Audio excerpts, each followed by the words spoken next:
right, so if you're one of those guys who wants to get like telescopic freaking like 30-inch cylinders and get a rear end that's raised up higher than you are tall, a couple big things you got to do. Okay, first off, where you see that we have this center reinforcement here, that entire piece has got to get cut out. All right, we have a Y bone that would get switched out for a wishbone, which is actually mounted on top of the center axle. All right, and instead of being where these are mounted right here, the wishbone is actually mounted further up here, just behind, or maybe just right in line with the body mounts that you see here.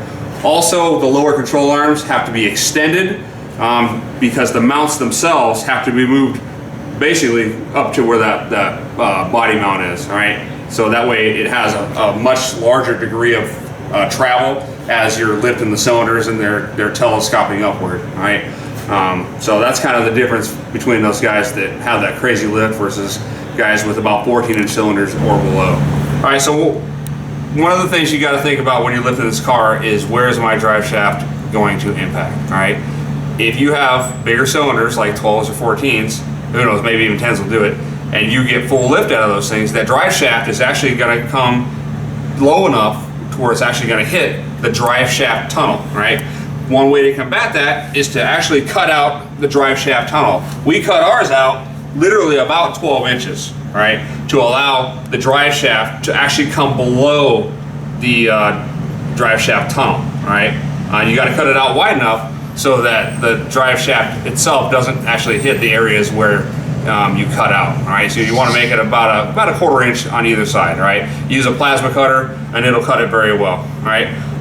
Installing the slip yoke is then going to allow that drive shaft to fall lower, but once the wheels go lower, it's going to want to pull on that drive shaft, right? So that drive shaft will give you about 4 inches of extra length, essentially. All right.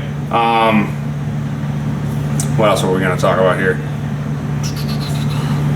Shit, I forgot. Carrier bearing. Yeah, carrier bearing. All right.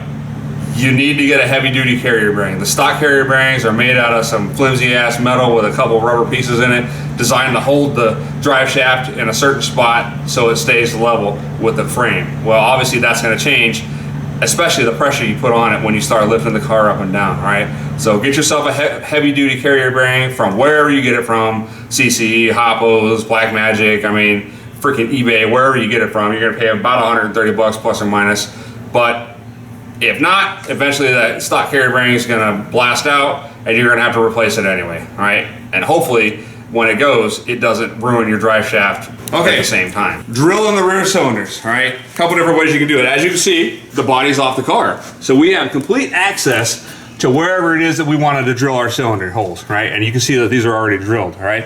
In order for us to mark where those holes were, we actually had to lower the body down, match it up to where all the body mounts are to make sure it's exactly where it's going to be, and then come up with the cylinder removed. We had to come up through the bottom and make our mark, right, which would actually marks, you know, the lower portion of the upper deck inside the trunk of the car. All right, once that's marked, you get a hole saw that's bigger than the actual cylinder, right?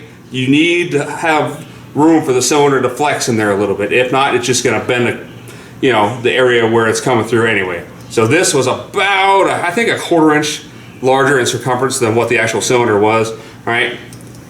Attach it to a heavy duty drill, like the one you see here, all right? Put some eye pro on, some eyeglasses, all right? Because the metal shavings are gonna fly everywhere, especially in your freaking eye. Put it to where you're going, drill it all the way through. One thing to consider when you're drilling through, make sure it's not an area where you got like some speaker wires dangling or power wire, all right? Because if you do that, then you'll drill right through that stuff, all right? So just make sure there's nothing sitting up there, like amps mounted or something like that sitting up there. Drill it through completely, pull out the mess, file off any burrs if you want to, and that's pretty much how the cylinders go in.